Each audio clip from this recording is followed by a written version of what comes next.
BJP కాంగ్రెస్ల మధ్య కాళేశ్వరంపై మాటల రచ్చ. మరి కిషన్ రెడ్డి, ఉత్తమ్, పొన్నంల మధ్య మాటల యుద్ధం. అదేందో ఒకసారి చూద్దాం. రాష్ట్రం కోరితే కాళేశ్వరంపై 48 గంటల్లో సిబిఐ ఎంక్వైరీ. కిషన్ రెడ్డి ఏమో ఇది అంటున్నాడు. మరి ఉత్తమ్ ఏమంటున్నాడు? 10 ఏళ్ల నుంచి మీరేం చేసిండ్రు అని చెప్పేసి ఉత్తమ్ ప్రశ్నిస్తున్నాడు. అదేవిధంగా పొన్నం కిషన్ రెడ్డి కేసీఆర్ బినామీ అని చెప్పేసి అని అంటున్నాడు. మరి ఇదేందో ఒకసారి క్లియర్గా అయితే చూద్దాము. రాష్ట్రం కోరితే కాళేశ్వరంపై 48 గంటల్లో సిబిఐ ఎంక్వైరీ. కాంగ్రెస్ సర్కార్ ఎందుకు కోరడం లేదు? కిషన్ రెడ్డి న్యాయ విచారణ పేరిట కేసీఆర్ కు మేలు చేయాలనుకుంటున్నారు. మాజీ సీఎం, ప్రస్తుత సీఎం మధ్య లోపాయికారి ఒప్పందం ఉంది. కాంగ్రెస్ ది తుమ్మితే ఓడిపోయే ప్రభుత్వం అని చెప్పేసి విమర్శించిండు కిషన్ రెడ్డి.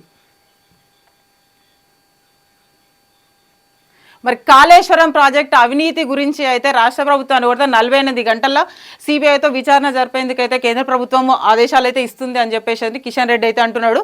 మరి రాష్ట్రంలోని కాంగ్రెస్ ప్రభుత్వానికి అయితే దమ్మైతుందా ఏమన్నా సిబిఐ ఎంక్వైరీ కోరాలని చెప్పేసి మాత్రం డిమాండ్ చేసిండు. అయితే వీళ్ళు ఇంకా ఏమంటున్నారనంటే ఈ కాళేశ్వరం ప్రాజెక్టు మీద అయితే న్యాయ విచారణ పేరుతోటి కేసీఆర్ కుటుంబానికి మేలు జరిగేలానే కాంగ్రెస్ వాళ్ళు అయితే వ్యవహరిస్తాండ్రు. మరి మమ్మల్ని మాత్రం దుమ్మెత్తి వస్తున్నారు అని చెప్పేసి మాత్రం కిషన్ రెడ్డి అయితే ఆరోపిస్తున్నాడు.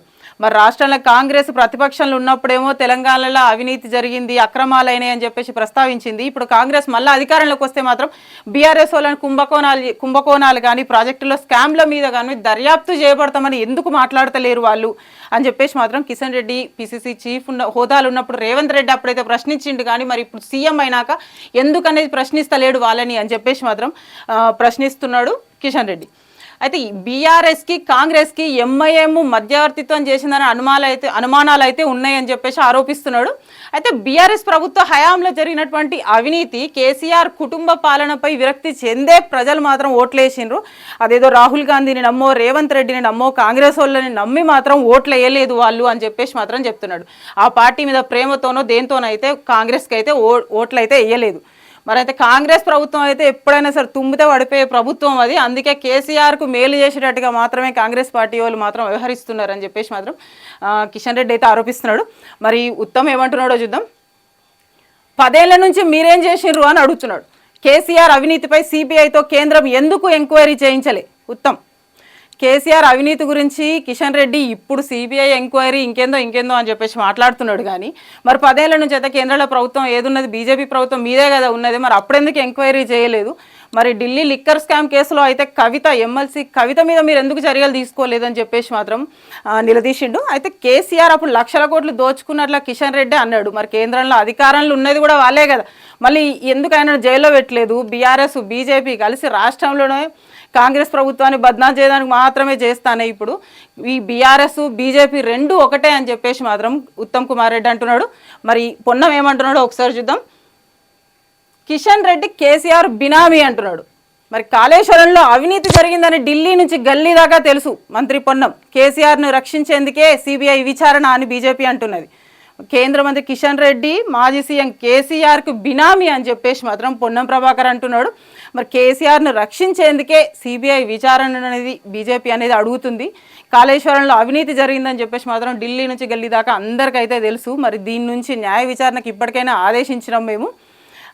దీనికి జ్యుడిషియల్ విచారణ కూడా ఆదేశించాలి అని చెప్పేసి మాత్రం డిమాండ్ చేసిండు పొన్నం ప్రభాకర్. అదేవిధంగా బీజేపీ బీఆర్ఎస్ అనేది అపవిత్ర కలయిక. వాళ్ళు ఎప్పుడు కలుగుతారో, ఎప్పుడు విడిపోతారో అని ఎప్పుడు తిట్టుకుంటారో అనేసి కూడా మనకు తెలియదు అని చెప్పేసి అని అంటున్నాడు. అయితే కాళేశ్వరం ఏటీఎం అనేది బీజేపీ పదే అన్నది. మరి లిక్కర్ స్కామ్ అని కూడా చెప్పింది. కానీ మళ్ళీ ఇప్పుడు మాత్రం ఏం మాట్లాడతలేరు అని చెప్పేసి మాత్రం పొన్నం ప్రభాకర్ అయితే గుర్తు చేసిండు. మరి కేసీఆర్కి అయితే తొత్తుగా మాట్లాడొద్దు, మాట్లాడే ముందు మాత్రం ఆలోచన చేయాలని చెప్పేసి అని అన్నారు. అయితే 6 గ్యారంటీలు వాటి గురించి మాట్లాడితే మాత్రం 6 గ్యారంటీలు మాత్రం మేము సోక్ కోసం ఇచ్చింది అయితే కాదు, పేద ప్రజలకు ఉపయోగం కోసం అని చెప్పేసి మాత్రం ఈ పథకాలు అనేది ప్రవేశపెట్టినామని చెప్పేసి పొన్నం అంటున్నాడు. మొత్తానికి ఈ ముగ్గురు మాట్లాడిన మాటల యుద్ధంలో చూస్తే మాత్రం కిషన్ రెడ్డి ఏమంటున్నాడు? ఈ బీజేపీ పార్టీ మాత్రం మేమేమో కావాలని అట్లాంటిది ఏం చేయలేదు. ఈ కాంగ్రెస్ పార్టీ అయినా బీఆర్ఎస్ పార్టీల డిఎన్ఏ అనేది ఒక్కటే, వాళ్ళు ఏం చెప్తే వీళ్ళు అదే చేస్తారన్న ధోరణిలో అయితే మాట్లాడుతున్నాడు. ఒకవేళ వాళ్ళు ఏమైనా అంటే మాత్రం కాంగ్రెస్ ప్రభుత్వం తుమ్మితం అయితే ఊడిపోతుంది, అందుకని చెప్పేసి వాళ్ళకి వీళ్ళు హెల్ప్ చేస్తాను అని ఇండైరెక్ట్గా అయితే చెప్తున్నాడు. మరి ఉత్తమ్ కుమార్ రెడ్డి ఏమంటున్నాడు అని అంటే, ఉత్తమ్ కుమార్ రెడ్డి మేము 10 ఏళ్ల నుంచి అయితే మీరు వాళ్ళందరి అవినీతి జరిగిందని చెప్పేసి స్కామ్లు అని అన్నారు కదా, మరి 10 ఏళ్ల నుంచి సెంట్రల్లో మీరే ఉంటారు, మీరేం చేసిర్రు మరి అని చెప్పేసి ఉత్తమ్ అంటున్నాడు. మరి బీఆర్ఎస్ కానీ బీజేపీ రెండు ఒకటే అని చెప్పేసేమో ఉత్తమ్ కుమార్ రెడ్డి అంటున్నాడు. మరి పొన్నమేమో కేసీఆర్కి కిషన్ రెడ్డి బినామీ అని చెప్పేసి పొన్నం అయితే ఆరోపిస్తున్నాడు. మరి ఇదంతా చూస్తుంటే కాంగ్రెస్ వాళ్ళు బీజేపీ వాళ్ళు అయితే ఒకరినొకరిని వాళ్ళని వాళ్ళని అయితే అనుకుంటున్నారు, కానీ మెయిన్ టార్గెట్ చేసింది మాత్రం బీఆర్ఎస్ పార్టీనని అనిపిస్తుంది.